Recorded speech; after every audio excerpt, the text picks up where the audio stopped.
The DNC has allowed the radical left to take over their party, even though their policies really don't reflect the will of moderate American Democrats.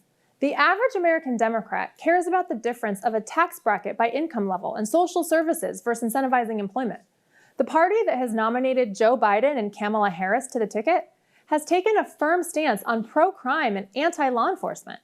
Recently, Biden has tried to muddy the waters on his prior position to defund the police, but their actions and their words make it very clear where they stand. They support riots, cop killers, arsonists, domestic terrorists, and thugs.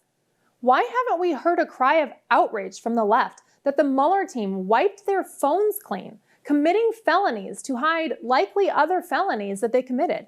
Why hasn't Biden expressed outrage at the idea that the federal government could have illegally targeted President Trump and committed treason, among a host of other crimes? Why isn't he outraged at the attack on our democracy? He's not outraged because he orchestrated it. He's a member of an elite group of people who have built a power structure to control power in the United States. The really ugly part of this is that both Republicans and Democrats had worked out this deal so that the powerful elite maintained their power, regardless of who was in the White House. The fact that Donald Trump came along and messed up their control has forced them to resort to more overt tactics, and now they're getting caught. President Trump has accomplished major milestones for peace in the Middle East. Bahrain and the UAE have normalized relations with Israel this week. The DNC establishment buried the story that Trump is bringing peace to the Middle East and spun it as an event with no social distancing.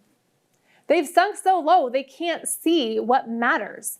Trump derangement syndrome is real.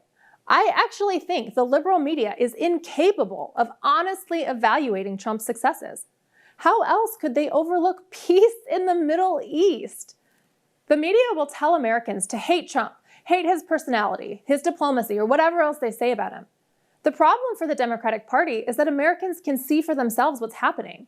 Americans can see that Democrat leaders are intentionally destroying their own cities, whether by rioters and looters burning it down, defunding the police to the point that crime soars, or locking the economy down to the point of collapse.